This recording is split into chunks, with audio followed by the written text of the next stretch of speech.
Bab 9. Suara yang tidak berbunyi. Di dalam setiap diri manusia ada sebuah suara yang tidak pernah menggunakan kata, tidak bergantung pada bahasa, dan tidak membutuhkan bunyi untuk menyampaikan maksudnya.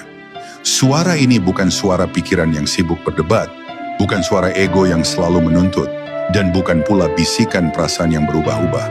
Suara ini datang dari lapisan terdalam hati, lapisan yang tidak tersentuh oleh waktu, pengalaman, atau luka. Inilah suara yang sejak awal ditiupkan bersama ruh. Suara yang selalu mengarahkan manusia menuju Allah, meski seringkali tertutup oleh hiruk-pikuk kehidupan yang tidak pernah berhenti. Bila seseorang berhenti mengejar dunia untuk sesaat dan mengarahkan telinganya ke dalam, ia akan merasakan suara itu seperti cahaya yang timbul dari keheningan. Namun suara ini tidak akan terdengar oleh hati yang penuh kebisingan batin. Hati yang dipenuhi kecemasan akan masa depan, penyesalan masa lalu, dan obsesi terhadap dunia membuat suara itu seolah-olah lenyap.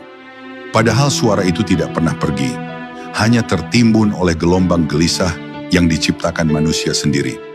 Ketika seseorang mulai memurnikan niatnya, menyederhanakan keinginannya, dan melembutkan sikapnya terhadap hidup, suara itu perlahan muncul.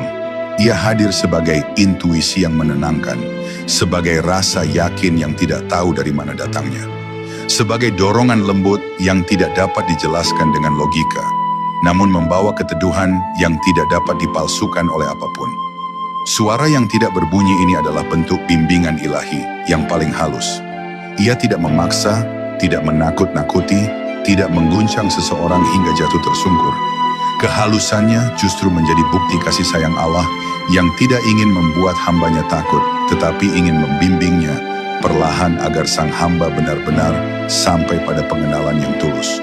Bukan karena tekanan, tetapi karena kesadaran. Ketika seseorang belajar mendengarkan suara ini, ia akan menyadari bahwa Allah berbicara melalui rasa, melalui kejernihan hati, bukan hanya melalui kata-kata yang ia dengar dari luar. Inilah dialog rahasia antara hamba dan Tuhannya yang tidak dapat disaksikan siapapun.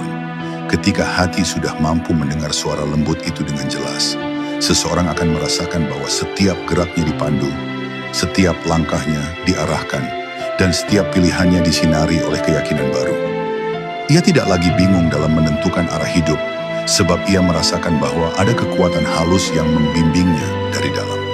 Suara itu menjaganya agar tidak tersesat, menguatkannya ketika ia goyah, dan menghiburnya ketika dunia terasa terlalu berat. Bahkan dalam kesendirian yang paling sunyi, ia tidak pernah merasa sendirian lagi. Ia merasa ditemani oleh sesuatu yang tidak terlihat, tetapi begitu nyata dalam jiwanya. Pada akhirnya, suara yang tidak berbunyi ini menjadi kompas ruhani yang menuntun manusia menuju kedalaman makna hidup.